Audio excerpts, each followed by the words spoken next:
Let me paint you a picture. It's a Tuesday morning. You're standing in line at a coffee shop.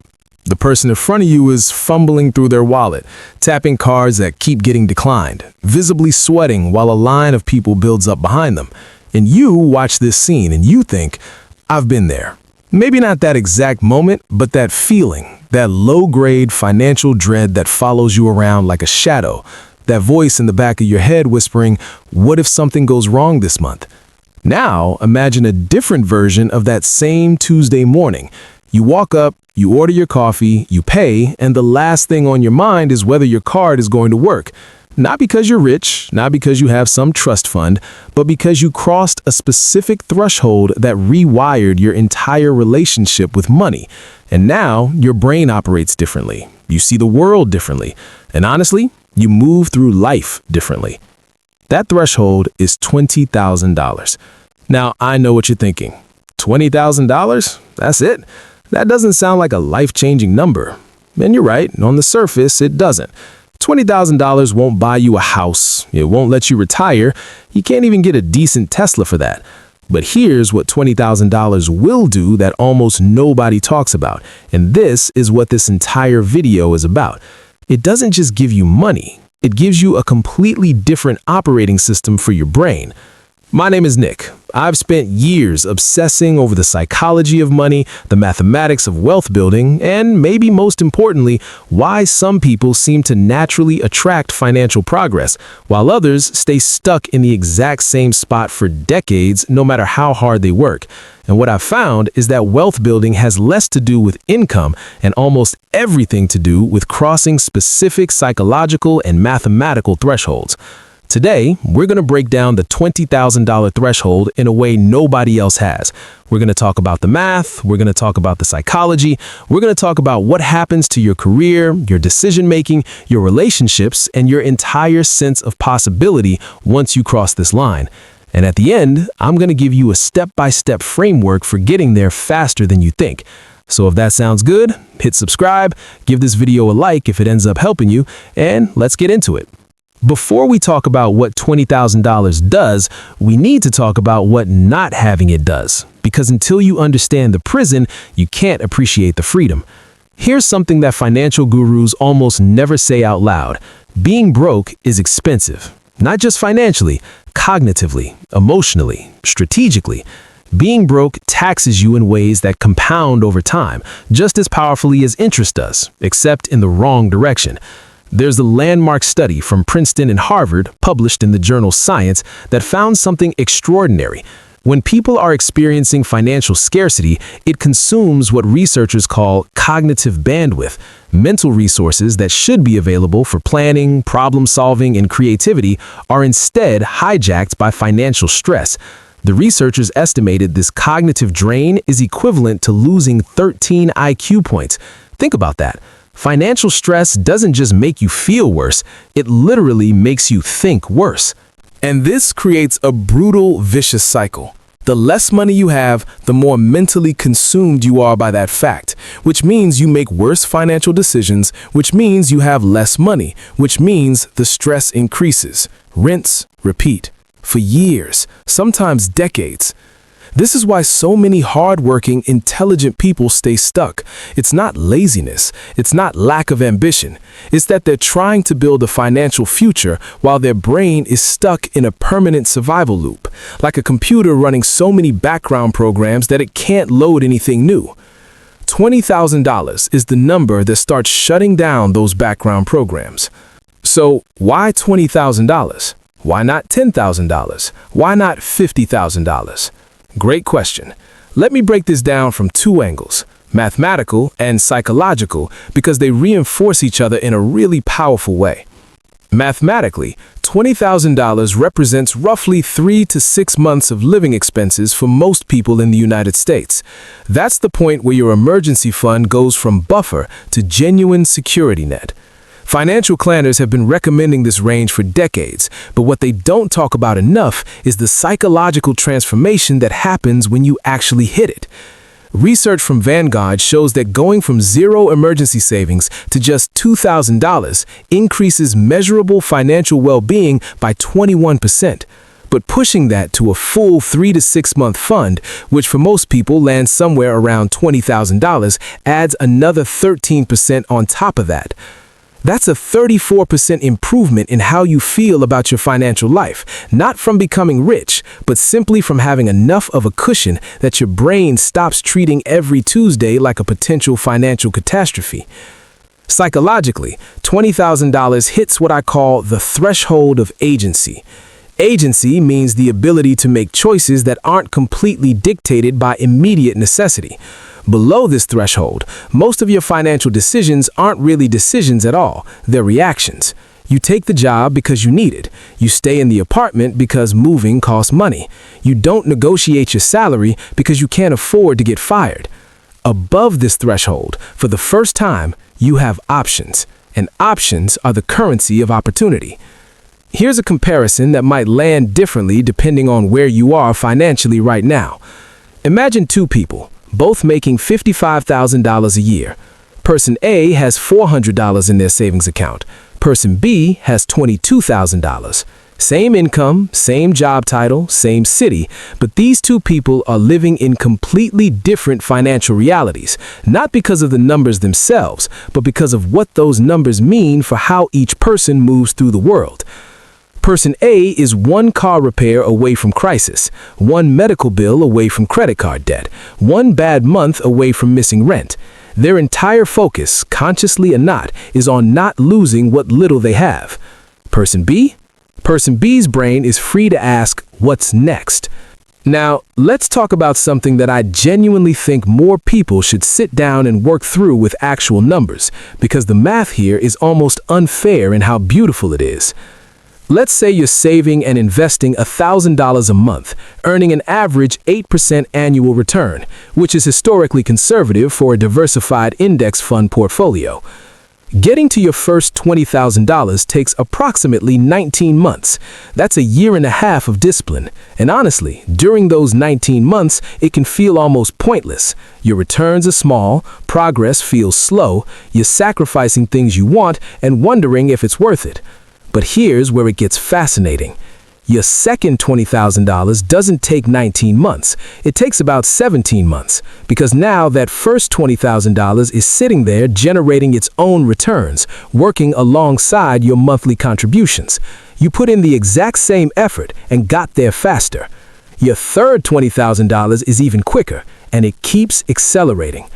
By the time you've got $100,000 invested, your portfolio is generating roughly $8,000 a year in returns all by itself. That's almost $700 a month that you didn't earn with your labor.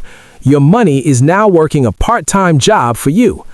At $200,000, your portfolio generates approximately $16,000 per year. That's over $1,300 a month automatically. That's a used car payment, a nice vacation, a year's worth of groceries from money that was once nothing. And here's the milestone that should genuinely excite you. Once you hit $400,000 in investments, your portfolio, at that same 8% return, is generating $32,000 a year without you lifting a finger. You're now generating more passive income than many people earn working 40 hours a week at a minimum wage job. And that $400,000 is built on the foundation of the $20,000 you almost convinced yourself wasn't worth saving. This is what people mean when they say compound interest is the eighth wonder of the world. It's not a metaphor, it's math. And once you understand it viscerally, not just intellectually, the $20,000 milestone stops feeling small and starts feeling like the most important financial decision of your life. Let's shift gears and talk about something that most personal finance content completely ignores: what $20,000 does to your professional life. Because here's what nobody tells you when you're starting out in your career. The biggest determinant of your long-term earning power isn't your degree, isn't your skills, and isn't even your experience. It's your negotiating position. And your negotiating position is directly tied to how much financial pressure you're under. When you're living paycheck to paycheck, you are negotiating from the weakest possible position, and everyone in the room knows it, even if nobody says it out loud. You can't ask for a raise because you're afraid of the answer. You can't push back on a bad assignment because you need to stay in your boss's good graces. You can't leave for a better opportunity because taking 2 weeks off between jobs feels terrifying. You're not just financially trapped, you're professionally trapped, and the two reinforce each other in the worst possible way. $20,000 breaks that trap. What $20,000 gives you is what I call walking money. It means you could, if absolutely necessary, quit your job tomorrow and survive for months while you figure out your next move. Now, and this is critical, this doesn't mean you should quit your job over minor frustrations. What it means is that the option exists, and the existence of that option changes everything about how you carry yourself. There's something in negotiation theory called BATNA, best alternative to a negotiated agreement. Basically, it means what's your backup plan if this deal falls through. The stronger your BATNA, the stronger your negotiating position. $20,000 is your financial BATNA, and it shows up in your body language, your tone, your willingness to advocate for yourself whether you realize it or not. People who have financial security ask for raises they deserve. They push back on unreasonable expectations. They take calculated risks that accelerate their careers. And fascinatingly, they often don't even need to use their security to benefit from it. Just knowing it's there is enough to shift their demeanor, and that shift is noticed. The employees who get promoted fastest, who earn the most, who build the most impressive careers, they're not always the most talented people in the room. They're often the most confident people. And confidence, more often than not, is just financial security wearing a work outfit. There's a concept in economics called opportunity cost, the idea that every choice you make costs you not just what you spend, but what you could have done with that same resource instead. And here's the thing. Most people know what opportunity cost is, but they don't feel it until they cross that $20,000 threshold.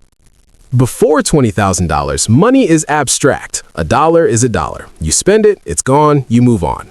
After $20,000, money becomes concrete time. You understand viscerally that every dollar you spend is a dollar that's not compounding.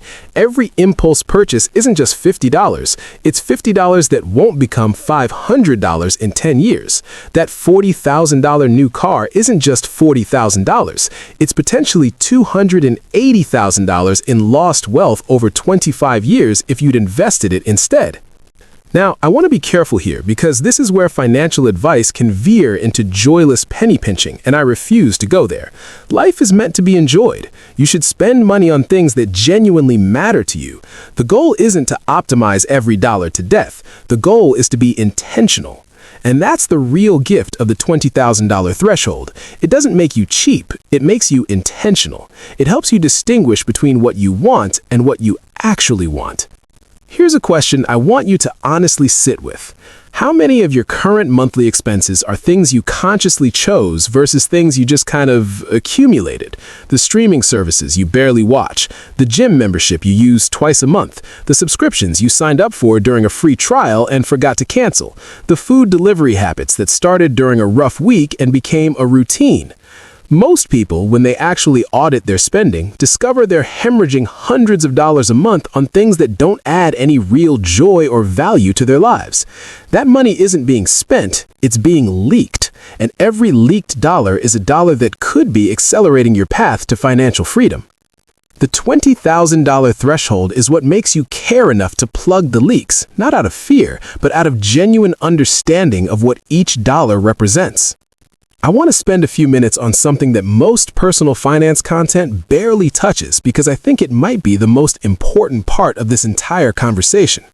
When you save $20,000 starting from zero, you don't just accumulate money, you become a different person.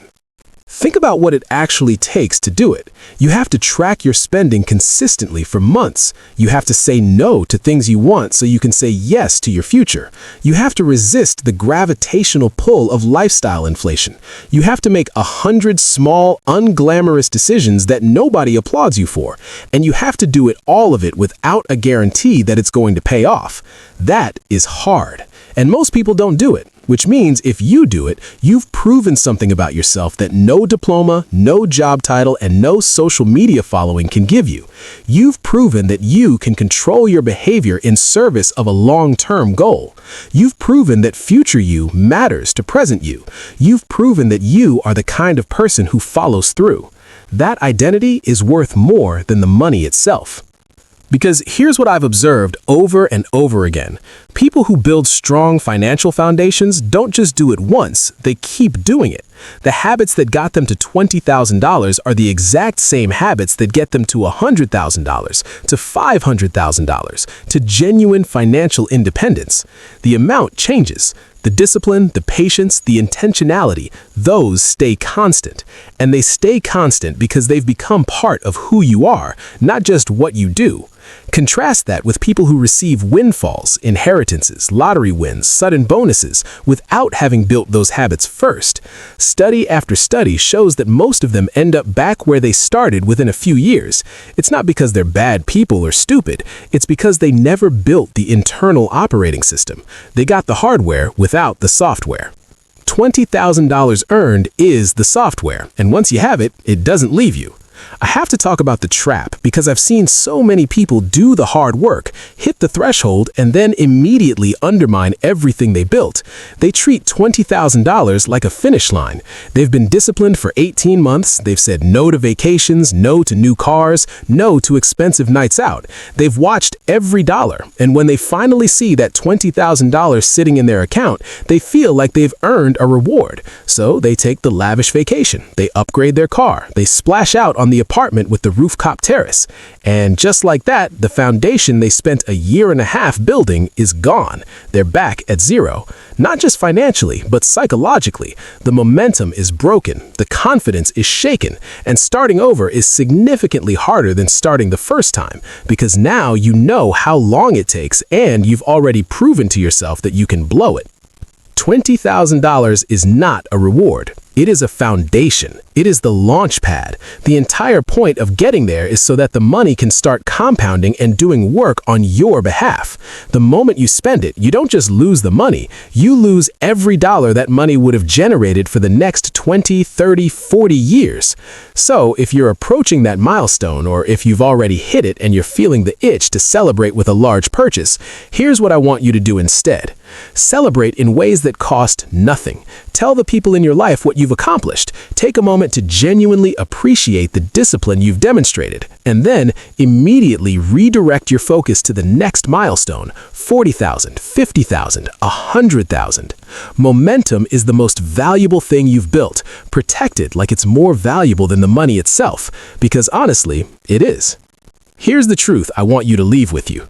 $20,000 is not a lot of money in absolute terms. It's not going to make you wealthy. It's not going to solve all your problems. But it is the specific number at which everything shifts. Your brain shifts. Your career shifts. Your relationship with risk and opportunity shifts. Your entire understanding of what's possible for your financial life shifts. It is the first threshold where you stop playing financial defense and start playing financial offense, where the math of compound interest stops feeling theoretical and starts feeling like a force working in your favor. And here's the most important thing I want you to take away from this video. The $20,000 path is not a mystery. It doesn't require a high income. It doesn't require a perfect budget. It doesn't require anything exotic or complicated. It requires three things. First, spend less than you earn. Not by a little, by enough that the gap is meaningful. That might mean a side hustle. It might mean cutting major expenses like your car, your housing, or your subscriptions. But the gap has to exist, and it has to be real. Second, automate your savings. Don't rely on willpower. Set up an automatic transfer on the day you get paid so the money is moved before you have a chance to spend it. Pay yourself first, every single time. Third, invest it, not just save it. Money sitting in a savings account earning 0.1% is barely better than cash under your mattress. Put it in a Roth IRA, put it in an index fund, put it somewhere that it can grow, because the goal isn't to save $20,000. The goal is to reach the milestone so that compound interest can take over. That's it. 3 things. None of them are complicated. All of them are hard, in the sense that they require consistency and patience in a world that is constantly trying to get you to spend money on things you don't need. But the people who do it, the people who push through the 19 months and hit that milestone and protect it, they look back years later and point to that moment as the turning point, the moment when everything changed. Make it your moment. If this video helped you think about money differently, please hit the like button. It genuinely helps this channel grow and lets me keep making content like this. And if you want to see more videos on the real psychology and mechanics behind wealth building, subscribe and hit the notification bell so you don't miss what's coming next. I'll see you in the next one.